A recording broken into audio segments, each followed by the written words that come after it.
રામભાઈ રાઠોડ, બોટાદ જિલ્લા આમ આદમી પાર્ટીના પ્રમુખની જવાબદારી। આજે અમે સાલૈયાથી ભીમડાદ જવાનો રસ્તો અને ચોટીંગડાથી ભીમડાદ જવાનો રસ્તો છેલ્લા 10 વર્ષથી બનાવવામાં આવેલ નથી। મારી સાથે સાલૈયા ગામના આ વ્યક્તિ, ભીમડાદ ગામના અને અમારા તાલુકા પંચાયતના લડેલા ઉમેદવાર મનીષભાઈ લગભગ આ ગામની મુલાકાત લેતા મને એવું જાણવા મળેલ છે કે છેલ્લા 10 વર્ષથી આ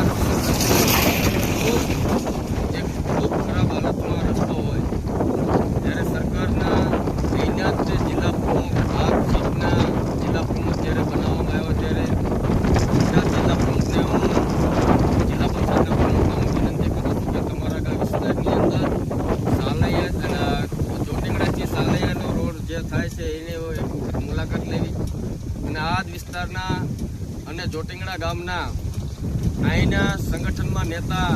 પણ એક ખૂબ મોટા નેતા છે, તે પણ ઘણી વખત કહેતા હોય કે ગમે એ રીતે કામ હોય તે અમે કરી આપીએ, પણ તમારા જ ગામની આ ખૂબ આજુબાજુના ગામના ખૂબ ખરાબ કોઈને એવું થાય કે જાણે આપણે કયા દેશમાં રહેતા હોય, આ ભીમડાદ ગામ જાણે પાકિસ્તાનમાં રહેતું હોય એવી રીતેનો આ રસ્તો બનાવવામાં નથી આવતો। પણ આગામી દિવસની અંદર જો આ રોડ રસ્તો બનાવવામાં નહીં આવે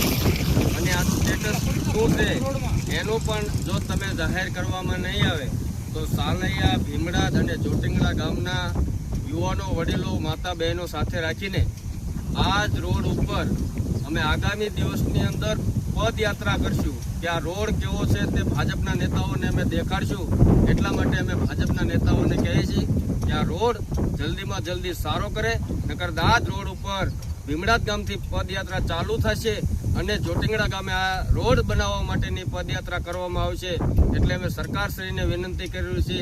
છે કે કલેક્ટરશ્રીને વિનંતી કરવી છે કે તમે એક વખત રોડની મુલાકાત લો અને ગામના લોકો કેવી રીતે હેરાન પરેશાન થાય છે એને એકદમ તમે રૂબરૂ નિરીક્ષણ કરો, ત્યારે તમને ખબર પડે કે આ ગામના લોકો કેટલા રોડથી ત્રાહીમામ પોકારી ગયા છે। એટલા માટે અમે સરકારને વિનંતી કરવી છે અને ભાજપના નેતાઓને પણ વિનંતી કરીએ છીએ, તમે આમ તો બહુ ફાંકા ફોજદારી કરો છો લોકો વચ્ચે, તો આ એક સામાન્ય રોડ જે જિલ્લા પંચાયત